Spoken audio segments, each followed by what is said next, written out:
You're listening to The Art of Imperfect Adulting. I'm your host, Amy Stone. Here, I share stories from real people navigating the adventure that I call adulting. Are you ready? Me too. Let's do this. Well, hello, friends. My guest on this episode is Matthew James Jones. The choice we talk about is him making the choice to leave his military career in order to pursue a career as a writer. But before I can talk to him about leaving the military, I ask him about his choice to join the military. And then we talk about the process of shifting from the military to writing his newly published book, which was not an overnight process. I will be honest, this conversation both went places I completely expected it to, and also all kind of places I did not expect. Matt talks about trauma as a soldier. He makes a valiant attempt to get me to talk about U.S. politics that I hope I deftly sidestep. And there is a guest appearance from Claudia the cat, just to mention a few of the fun things that come up. So if you're ready, I'm ready. Let's do this. Matthew James Jones, welcome to the Art of Imperfect Adulting. Are you ready for a fun chat? I am highly caffeinated and ready to go. Very good. And for those of you watching the video, the second guest is Claudia. Claudia, the friend here for the interview. I begin every interview by asking my guests where they call home and where they're talking to me from. So where do you live? Well, initially I am a Canadian, although currently you find me in a little suburb of Paris called Pantin, which is just a bit to the north along a lovely canal on a beautiful Very nice. sunny day with all sorts of glorious people walking up and down the canal, sitting on terraces, sipping drinks. It's quite idyllic here after we've, survived the so-called winter. Very nice. Yeah, absolutely. So, in a second, we'll get to the topic of the day. But before we do that, I want to get one more a bit of information about you as a person outside of work and outside of your family. Would you like to share with us a hobby, a pastime, a passion project, something that you enjoy doing? Well, most of me has gotten sucked into the whirlwind of book promotion right now, but Yeah. I do keep one thread going, which is, of course, fitness life. I started a workout club a few years back, basically for veterans. And the premise is that we're lifting logs in the forest. Okay. Over the years, it has developed and it has grown, and now we just mostly run around in parks along the aforementioned canal, but it remains the log gym. I run I run the log gym basically. That is amazing. Was I've asked a lot of people that question, and that's the first time somebody said that they lift logs in the forest. So I love that. I love that. All right, the topic of the day, what we're going to talk about is you making the decision to leave the security of the military to become a writer. Does that sound like a decent conversation? I am ready to do this. Let's do All of it. the old fear and paralysis is surging back now that the topic has come up. Okay, I think that's good. Fresh top of mind. All right, let's back up because before you could decide to leave the military, you had to decide to join the military. I know from the information you told me about you as a person on the intake form that you say you joined when you were 19. Do you remember what appealed to you and what attracted you to the idea of joining the military, the Canadian military at that point? Amy, I am more than what I wrote on the intake form. Okay. I am more than your intake form, okay? Well, I remember when I was 18, 19 years old, I was living in a little town, Kingston, Ontario, which is about 2 hours outside of Ottawa, the capital. People should know the capital. And I was working in an American chain restaurant called the Lone Star in the kitchen, in the lowest rung of the kitchen hierarchy, which is, of course, the dishwasher. If you're familiar with the Lone Star restaurant, you know that they serve buckets of guacamole, buckets of nacho cheese. So at some point, there is one poor bastard at the end of his shift who has to cut the crusted nacho out with an actual knife and scrape out the rotting green gunk of the guacamole container. So at some point, doing that job, I was like, hey, you know what? I was wearing a hairnet, so this glory was shielded from the world. And I said, I think my ambition actually goes a little bit deeper than this job, and maybe one day making it up to fry guy. No offense to the fry guys out there, but I figured in the military, I can get promoted. I can go get cool life experiences. I can get my education. They'll help me pay for my education, and so on and so forth. It will offer me a higher quality of life. But of course, there was a price to pay. There's an investment. So, tell us, I see from the fact that you do the workout program primarily for vets, like many of the people that I know who've been in military service, it becomes a part of your life, and carries on. Tell us a little tiny bit, if you want to, about your service, where you served and how long you were in. I served for 13 years in Canada. The first half of that was doing sailor stuff. I joined the Okay. Navy and I joined up as what was then called a Mars officer. Mars was a narcissistic reference to the god of war, but also an acronym that stood for maritime, surface, and subsurface. We're basically the guys that drive the ships, who are on the bridge of the ships, kind of like a little bit like Star Trek, except fewer aliens. And we are basically crisis response people on the bridge of the ship and coordinators of the humans on the ship and communicators with external um, traffic and stuff like that, and the constant point of liaison for the captain, basically the right hand of the captain on the bridge of the ship. So I did that work for 6 or 7 years, weirdly, usually going north. So Okay. before I became this weird long-haired cosmopolitan bohemian hippie that you're talking to, I saw a lot of wasteland in the Arctic, Greenland, no offense, Greenland, Alaska, no offense, Alaska, and so forth, sailing on both coasts, going up north.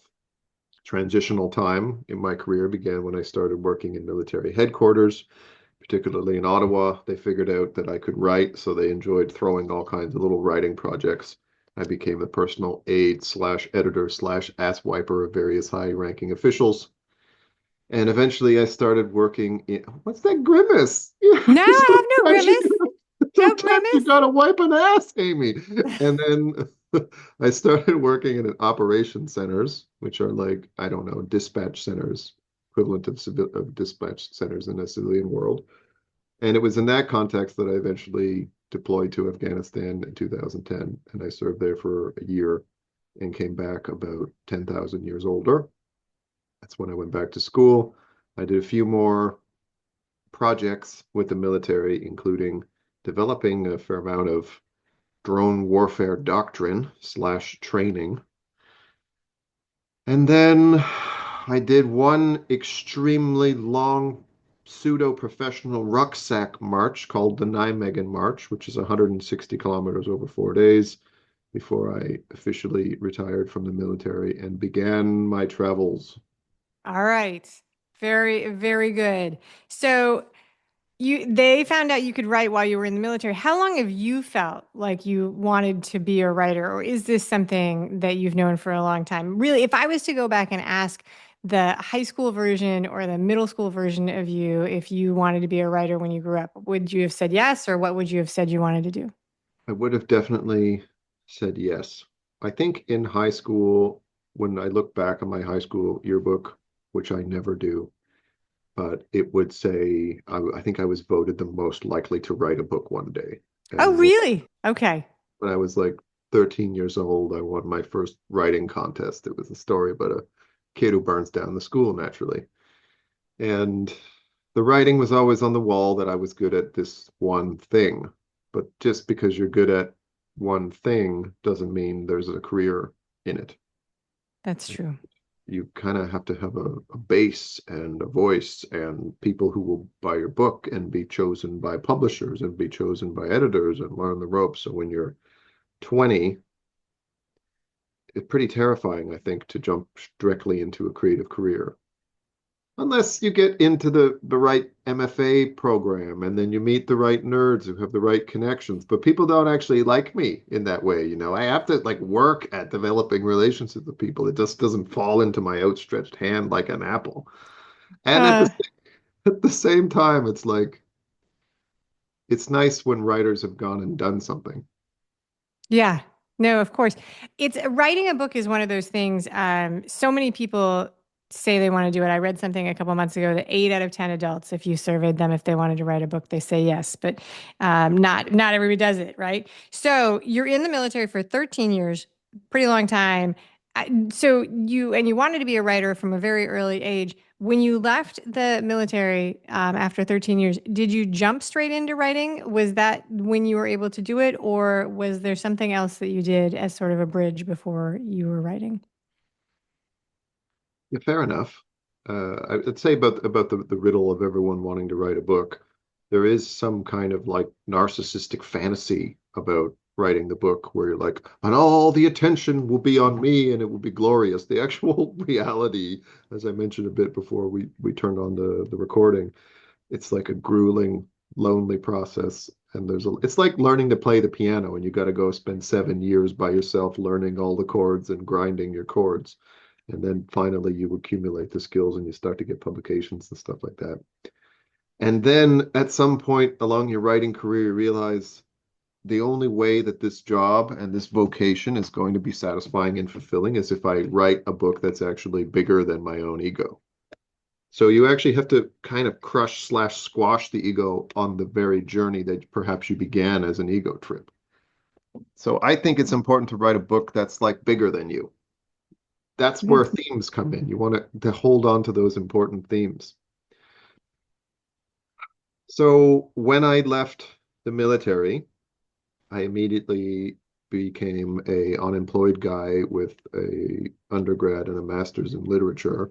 And it was like, oh shit, what do I do with this? So my then partner was volunteering in Nicaragua. So I followed her to Nicaragua, but because I had zero Spanish skill, they didn't accept me as a volunteer. But I just went because suddenly I had no gig. And it was ended up being quite important because capital Managua at that time, at least, maybe to this day, I'm not sure, wasn't super safe. We had to get potable water from the grocery store. So every other day I would get this huge jug of water and carry the water back, and I was a useful pack mule. And every day my partner would go off to work and I would write. And Okay. that was when I developed the discipline of daily writing, as well as during the master's itself when I was volunteering at a poetry magazine. And I ended up being the artistic director of a poetry festival, and I met a bunch of nerds that way. So even as I was kind of leaving the military, I was starting to network and connect and be inspired by people who were kind of deeper in the tunnel. While in Nicaragua, I got a job teaching at a university in China. Okay. I got a gig. Big jump. I got a gig in the town of Jinjiang, which I've just brutally mispronounced, teaching English to a bunch of uh, diligent students. I'm going to call them diligent, kindly. And so I spent a year after that teaching in China. If you want to talk about transitional journeys, I have been a teacher for 10 years Okay. as my writing career ramps up. But at the beginning of this transition, leaving the military, I was teaching mostly English and then finally made my way to Paris. And increasingly, my teaching is getting weirder, which What do you mean by that? I think is a good sign that I'm doing what I'm supposed to. Well, for example, I teach at this one university, Sciences Politique or Sciences Po, which is one of the most prestigious in France. They've let me into the door, and I teach 3 classes there. One of them is on creativity and the writer's craft. So it's Okay. just an excuse to get my students to buy my book. Actually, no, I'm joking. In case any of them are listening to the podcast, I do my best to teach them the things that I've been learning over the last decade. The other one is rhetoric, the Logic. skill of bullshitting each other, which obviously I think I do well. And the third course is monsters So are you teaching at Sciences Po? You're teaching in English or in French? in English. Okay. I also teach leadership at the École Militaire. I think that's probably in the bio somewhere. Pitched a school recently. I said, hire me to teach word math to engineers. Okay.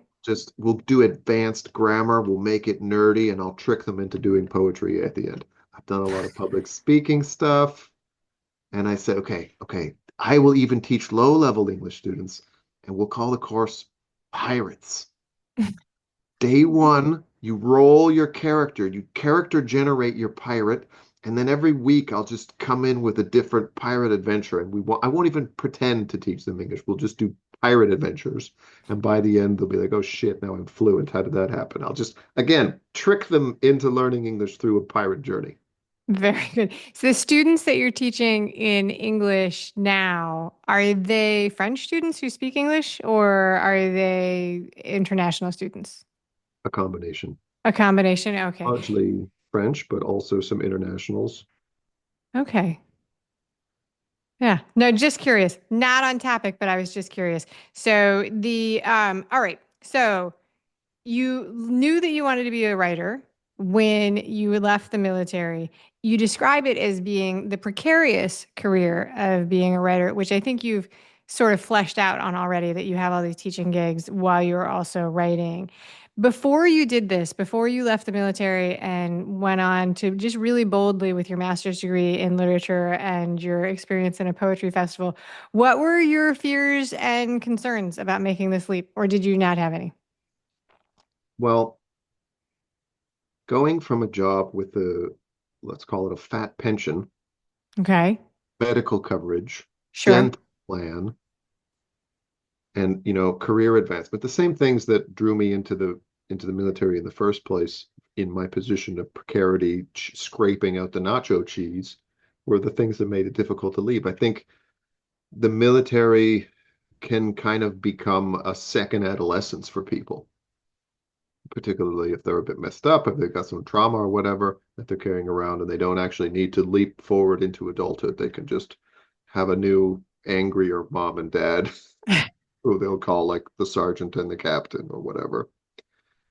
And then, suspend snooze button the hard work of growing up and showing up for your life. But like there after Afghanistan, I was involved in drone war. Yeah.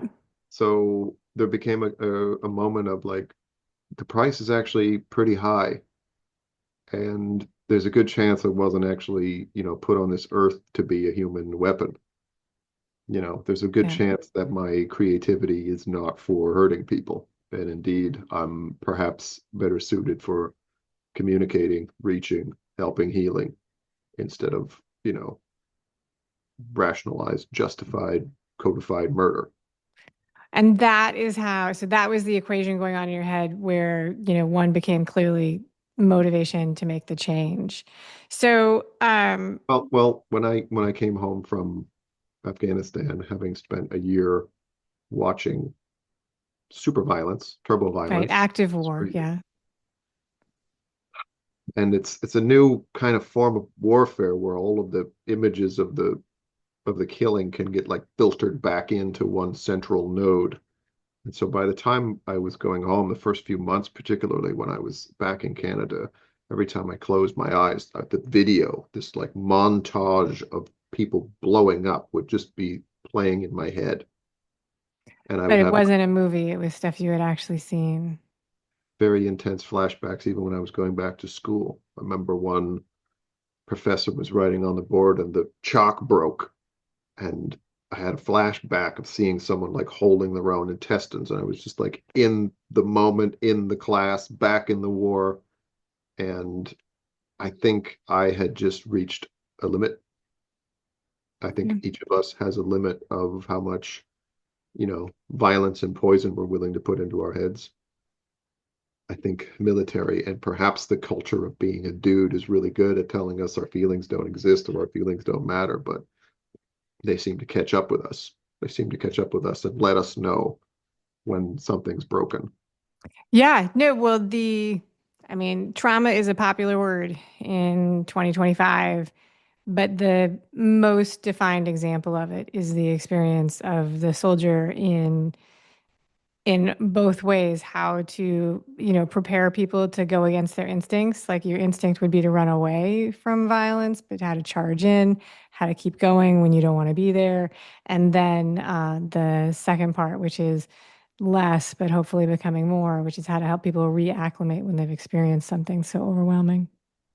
Yeah, I mean, soldiers don't have the monopoly on trauma or They on life. don't, but it is the Yeah. most easily, like the two big examples that are easy for people to understand because they are so extreme are soldiers and first responders, and then also like extreme accidents, like plane crashes, car crashes, stuff like that. Those are Well, easy for people. yeah, and the example of, okay, last month we had a super tough, physically near invincible man in the prime of his strength and health, and this month we have a broken guy who cries in the Yeah. supermarket. Like it's quite dramatic to go from fully functioning Turbo Man to, oh my God, my feelings have taken over my body, or I'm messed up and back in war. But if I had to point to the most common, source of trauma in human history, I'd probably just say childhood. Well, childhood, yes, no, absolutely, absolutely. One of my kids, I've got a bunch of kids, and when one of my kids was little, the pediatrician said, "I don't know why people talk about childhood as being easy. It's like it's constant hardship. It's like everything is hard." Yeah, So, yeah. yeah, Everything feels larger than life, and destabilizing things when you're a kid last forever right. and And you have, yeah, mark our personalities forever. You know, absolutely. a traumatized So, 30-year-old emerges at some point, but a traumatized like 6-year-old, 4-year-old, or whatever, like you're gonna at some point everyone's got to go and do the work, basically. at some point, everyone's got to go and do the work. That's true. So you gave us the story, the moving that you did afterwards. So you grew up in Canada, and you when you came back, you then went to Nicaragua, which you shared with us that part. You went to China. Now you're in France. Is there a reason or a story behind why you didn't go back to Canada?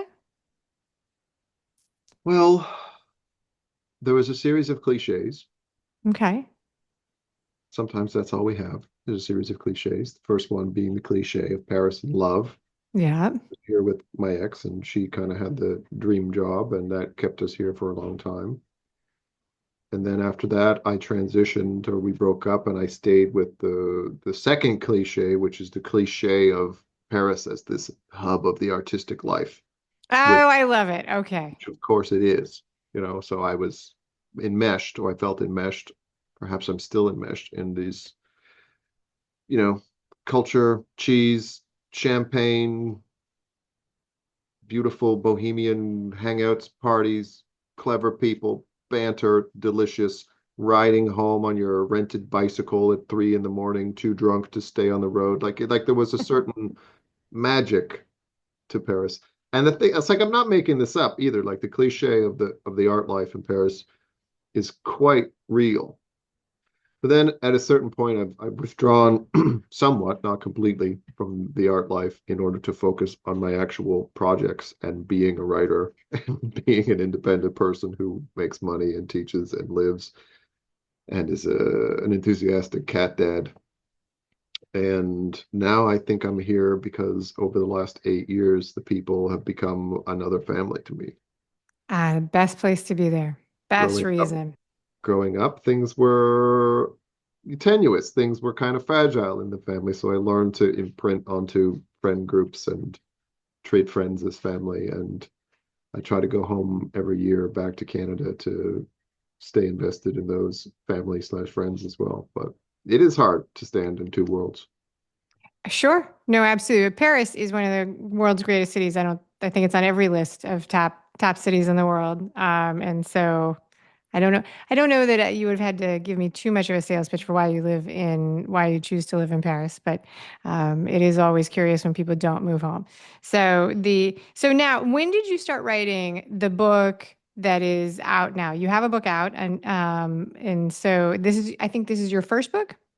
This is the first published book, the second or third book I've written, and that's the Okay. way it goes. Yeah.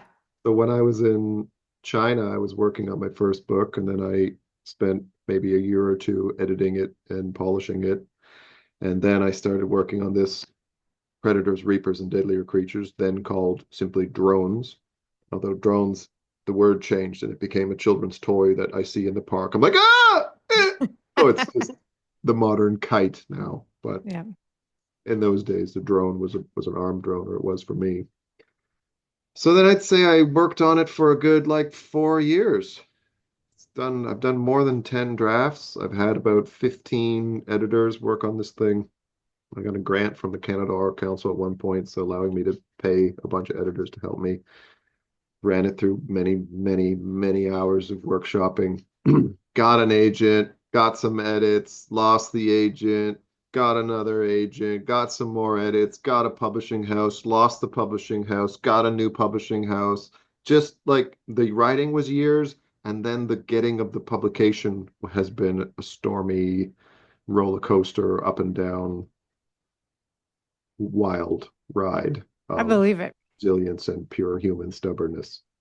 And so, well, I've never heard, well, I suppose because I'm not talking to people who've had the easy experience, but there's only one publishing story I have of somebody who had an easy publishing experience. I interviewed somebody who did a book about Kurt Cobain, and she emailed Genius Publishing with her idea, and they were like yes, and that was it. She then went and wrote the book. But um, other Nonfiction than book. that, people generally have a frustrating experience or a long story about how they actually bring their book to creation. So, tell us about the book, and we're going to put the link for where people can find it in the show notes, and that goes out to everybody who's subscribed at imperfectadulting.com. But tell us what it's about and how you had the idea to create it, and why it was worth 4 years of time to you. Well, longer. I'm still Longer. promoting it and hyping it and pushing it. The Yeah. book is called Predators, Reapers, and Deadlier Creatures.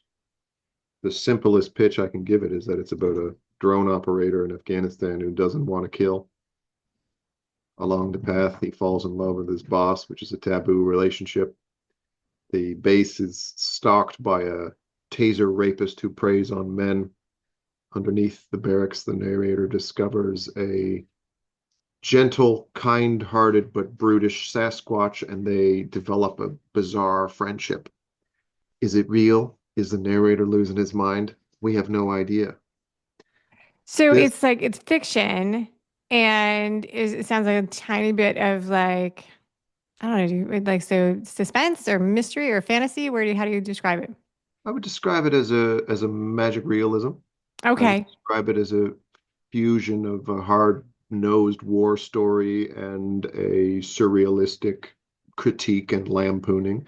I mean, I look at where the publishers put the book in the categories on Amazon, and it's all like absurdist literature and stuff like that because it's like hypercritical of the war, but extremely pro-human, Okay. pro-human, pro-soldier, pro-victim, pro-reader.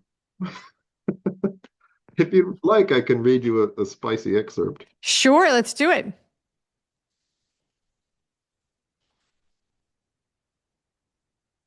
A spicy excerpt. I'm Okay. excited. Well, not too spicy, because I can't give away can't give any way of the meat, but here we open almost at random. The day of the spark. I woke and reached for my dreams, but they had become starchy pages that crumbled when turned. When leaving the barracks, I always half expected that the world would have turned soft and green since I slept. Imagination painted a unicorn's glade of trees and vines, but it was always a manticore's heath of blowing sand. I avoided Tic Tac for 2 days after his meltdown, and the sun was a vicious bastard too. I pulled my bush cap low over my eyes. On the walk to work, the stench of poo pond and meatloaf had blended and swept over the camp. Paused at the mess to eat an omelet and found a tasty treat inside, a cigarette butt. Just outside the cafeteria, I stopped. There was a drone. I was so used to looking through them, but never at them. On the other side of a fence, the drone idled on the tarmac in front of a bunker. It stood as tall as I did, shark-like, with two pectoral fins that extended from its sides like a traditional plane. Yet the stabilizing fins at the tail pointed down in an inverse V. Gray. Gray with white patches, a camouflage of cloud. The most disconcerting thing was its eyelessness. Easy to imagine planes with cockpits and windows and World War II pilots mummified in looping scarves. Not these flying robots. piloted by science and logic.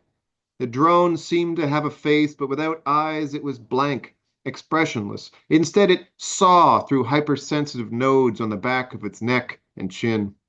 Drones have no agency. They obey the voices in their heads, clutching close their clusters of bombs, 4 in each armpit. This type of drone was the Predator, little brother of Reaper. I met its unblinking gaze for a moment. Truly, it was a predator, as unfeeling as they wanted us to be. Its job was to hide in clouds or the glare of the sun, to lurk behind bunkers with a taser. When Predator was a child, he was never invited to picnics. His hands were full of missiles that he thought were flowers. He was a strange boy, too quiet. Always muttering to himself and wanting to be older so his bombs would drop, always rubbing his nose on the legs of teachers. No one wants to be your friend, Predator. The only thing you know how to do is assassinate people. You think because you're unmanned, you can cross borders and kill in other lands and no one will think that is war? You're on the wrong side of history. You could be so noble, flying into radioactive areas, dumping water on thirsty crops, detonating yourself in the eyes of sharknadoes.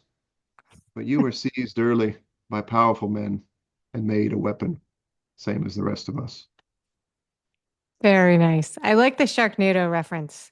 Anytime that I'm coming up with an idea that I'm wondering if it's a good idea, I sometimes remind myself that they made more than one version of that movie, which means that there were maybe hundreds of meetings where they got together and said, "Is this a good idea? Should we make a movie about tornadoes with sharks in them?" And people said yes, over and over again. So There's like 6 of those there's a movies. bunch of them. There's a bunch Yeah. of them. All right. So very good. So in a minute, so are you ready? Let's close this up with some random fun questions. Well, I could. We could definitely. I do like random fun. I see. Okay, the book is called Predators, Reapers, and Deadlier Creatures, right? So the Yep. Predator and the Reaper are the names of armed drones. And the Yep. implication, oh, the deadlier creature, is it a Bigfoot? We don't even know. So that was my critique of the Predator that I just read. Yep. If you'd like balance, and you could also just edit me out later, All right.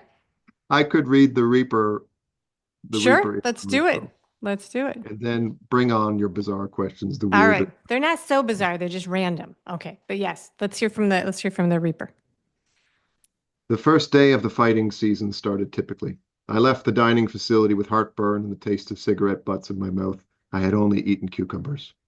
I walked past the little airfield where I had once seen a predator and over a short fence spotted a new drone. It was twice the size and length of its little brother, uglier and lumpier, bulging at the nose for the communications package and at the rear for the larger engines. Its skin was a cool gray and smooth, lacking seams. This was the Reaper, the size of a jet plane, but with its rear fins jutting diagonally upwards, an aggressive posture, like a cobra poised to strike. Still no face, though. It had no eyes, and no smile, and no expression, and no anger, just the impression of a brutish sloping forehead and overdeveloped jaw. Packed in its chest was not a thrumming heart, but instead 4 500-pound bombs. That's enough power to flatten a village or gouge a mountain. When it has dropped its deadly payload, there is no pilot to feel remorse. Not that grief ever brought anyone back to life. Back in robot grade school, Reaper wore glasses. He could barely see at all. Bull-necked, barrel-chested, he was too strong to care he was blind as he bit the head off the class gerbil. He flushed our goldfish, Bubbles. The boys played king of the castle, and Reaper clawed his way to the top of the playground and defended his perch so viciously that he killed the game. So he stood there alone on the top of the playground for the rest of the lunch hour, gloating. You were never like the other kids, Reaper. You liked hurting people and you didn't care who. There is no tragic loss in you, no wasted potential for good. Deep down, you are always a mass killer, one who reaps the innocent and guilty alike. You will only ever be a blunt instrument of genocide. So long as the feeblest spark of love or joy animates our species, there will always be someone, no matter how small and ineffective, to raise a pen against your ugliness and dub you abomination, horrific, blurry-eyed dragon with the breath of the sun.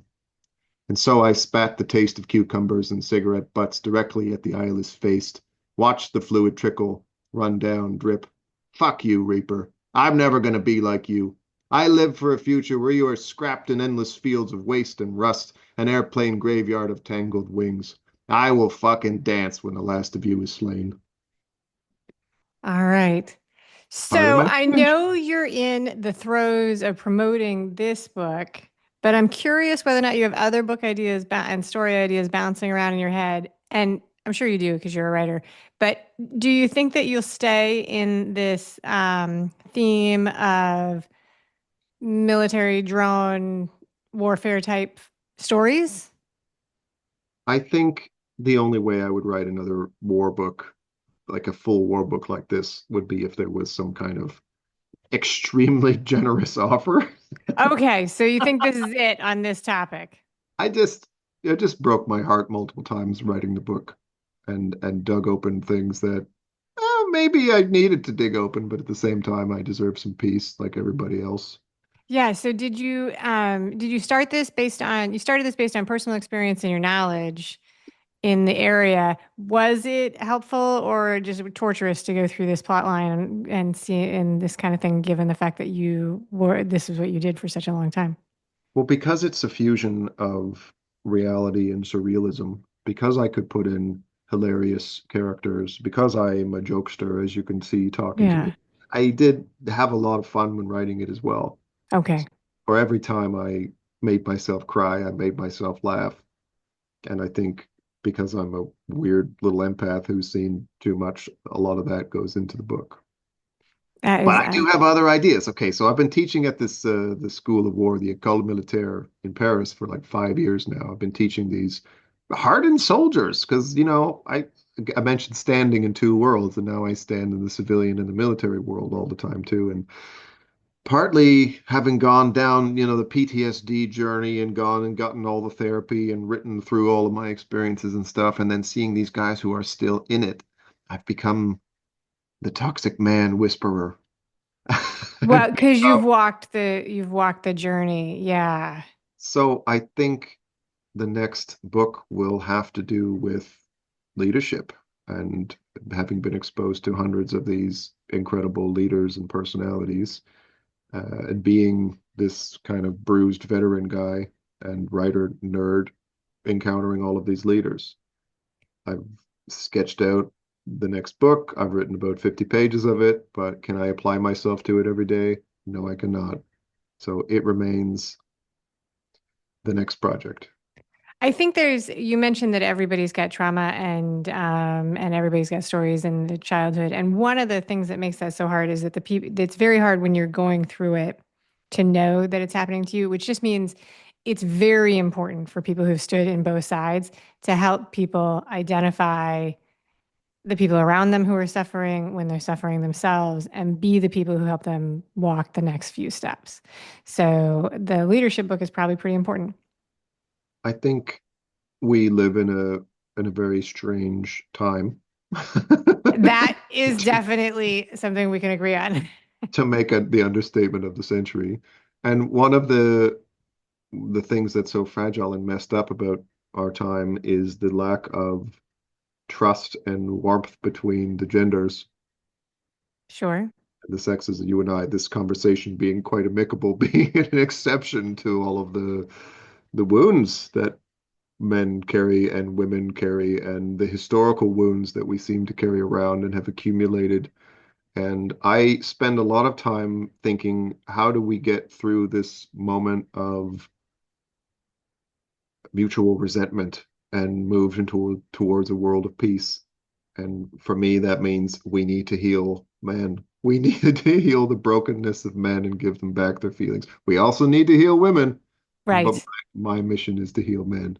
No, which is very important. And one of the things that is the purpose of this podcast and talking to people about the choices they've made and the story and the way it impacts their life is that a lot of times when we're in a spot to make a choice, whether it's joining the military, leaving the military, writing a book, starting a family, breaking up with somebody, the people who surround us are very much in the same position we are. They're our same age. They're at the same spot in the problem.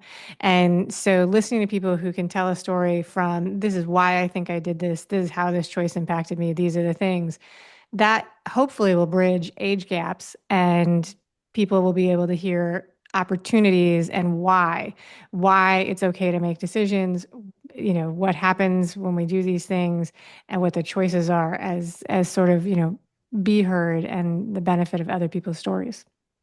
Well, we spoke at the beginning. You asked me, and it was kind of like a map. Why didn't you just become a writer immediately? Right. And I look back, and it's hard for me to truly regret the decisions that I've made because my book is all about the war, and my what I've learned have been the difficult things that I've learned through crazy experiences. And I have more to say now than I would, and a more human perspective. I had to go and have my heart broken a few times in order to speak for the humans, you know? Yeah. So it's impossible for me to regret the path that I've taken because it's how I got here. And it is a big step to become an artist and to say, oh yeah, that's what I do now. And if you try to do it when you're 20, you're going to be competing with guys and girls who are 40 Yeah. and have been doing it for a long time. So everyone's always going to try to find their own path through it and using the experiences that they've had as the fodder. And I recognize what you've said as well, Amy. And you're like, you know what, Matt? I'm a healer too, and I bridge people together, and you are, Amy, and I see it. And thank you. You're Thank you. welcome. All right, now I'm going to ask you now I'm going to ask you some ridiculous questions and we're going to close this up and I will release you to your day because it's late where you are. It's still mid-afternoon where I am, but you're ahead in time. All right. So, three random questions. Is there a food item that reminds you of childhood and home? Boiled turnip. Really? I don't think I've ever had, I guess I have turnip mashed. No, that's parsnips. I don't think I've ever had boiled turnips. What in the world does that was a meal you had growing up? The smell of cabbage farts. Oh, yes. Well, okay. All right.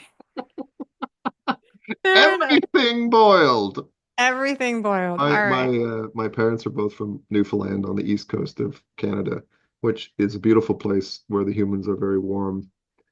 But the culinary culture is not that advanced. So I enjoy trolling my mom when she listens to my interviews and she sees me taking these jabs at the turnip and the cabbage rolls. But for my aunts who make me the cabbage rolls, please keep making the cabbage rolls. Cabbage rolls. Got it. All right. When you want to relax, what is something that you do? Well, as you've noticed, I have an emotional support cat. And even when I was doing the reading of the Predator and Reaper excerpts and allowing my voice to pick up and get a little bit more elevated for a little theatricality on your podcast, the cat jumped up onto the table, sniffed my face, rubbed her little head against my beard, and was like, does he need to be soothed? Or is he just Mm. acting again? And then she made a snap judgment and was like, hey, he's fine. And then she carried on and went, I don't know, cleaning herself or whatever it is she's doing. So we have a number of games that are very good for my blood pressure. The most popular being Sandworm. Okay. She goes under the sheet and just allows her viciousness to escape. And under the safety of the sheet, I can poke her and she'll snarl and spit and try to claw me. And it's the only way she can be 100% aggressive without destroying me. So Oh, so sandworm, like is in from Dune, yeah. I drop the pop culture references. Oh, there you go. Get Or it. Beetlejuice. Or okay. All right. Yeah, Very good. we could Very drop good. that reference. They remade that movie. Yes. No. Absolutely. And absolutely. So, all right. What is something that today, like a talent or a skill? This is not a serious question. This is a random, just discussion question. A talent or a skill that you cannot do today, but you really wish you would someday be able to do it. Maybe you'll try and learn it someday, or maybe it'll be something you'll never be able to do. I have so many legitimate answers to this question. Just pick one. First one to come to mind. Well, I would like to speak French as well as I speak English. Okay. I would like to write French as well as I write English. And that's very, very intimidating. But I can order a croissant now. which took a long time even to get to that level. Because when I first showed up, the lady at the boulangerie would just refuse to understand my terrible accent. I would have to point at the croissant like a gorilla. And then eventually I would get a croissant out of her. So today I can actually get one without reducing my dignity. I have lived that experience. I did my last year of college in France, and the first couple of weeks I was there, ordering breakfast, pain avec beurre. They would not listen to me, like because I was not pronouncing it the correct way. So just trying to get my cafeteria bread and butter and coffee in the morning was there. My other hilarious story from that you'll enjoy is that I was in school as an American taking French classes, and we were reading Albert Camus' The Stranger, and I got so confused reading it in French. It was all French because it begins with the sand and the desert and all of these things, that I went to the bookstore and found the English version to verify that I understood what I was reading. I was like, is this really just about the sand coming in through the window? And I was like, I can't believe it. And I was like, oh, I am understanding what I'm reading. Okay, It's back just to messing work. my mind.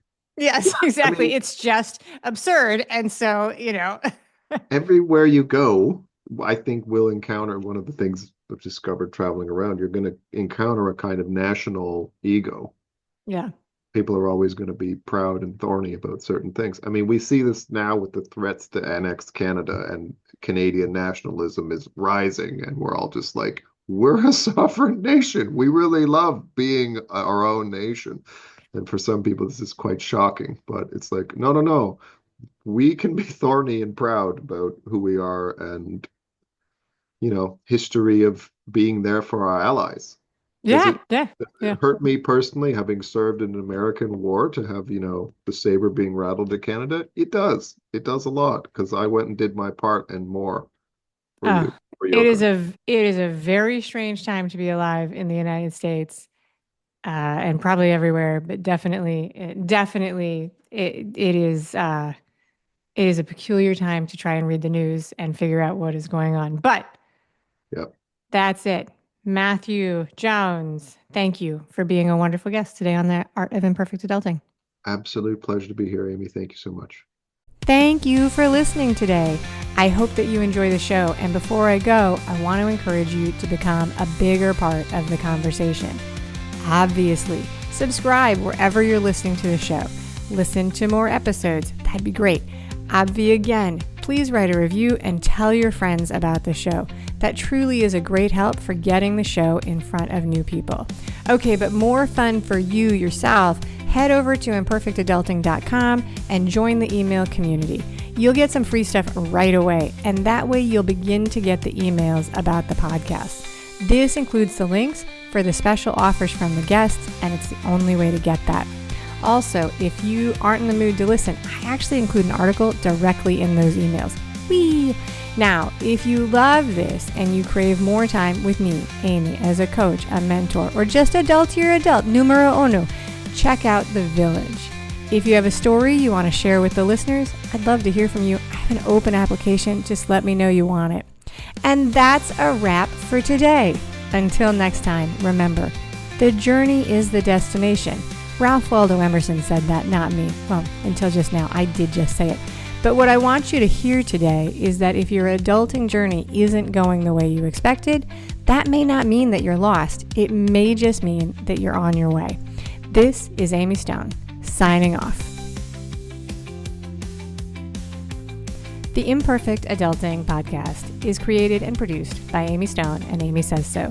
Anything expressed on this show is offered as entertainment, and the views of the guests may not always represent the ideas and viewpoints of the host. That's me. Amy does not intend or hold herself out to provide professional advice or recommendations of any kind. In the end, you and you alone need to make those kinds of decisions based on your personal and individual situation, needs, circumstances, and comfort level.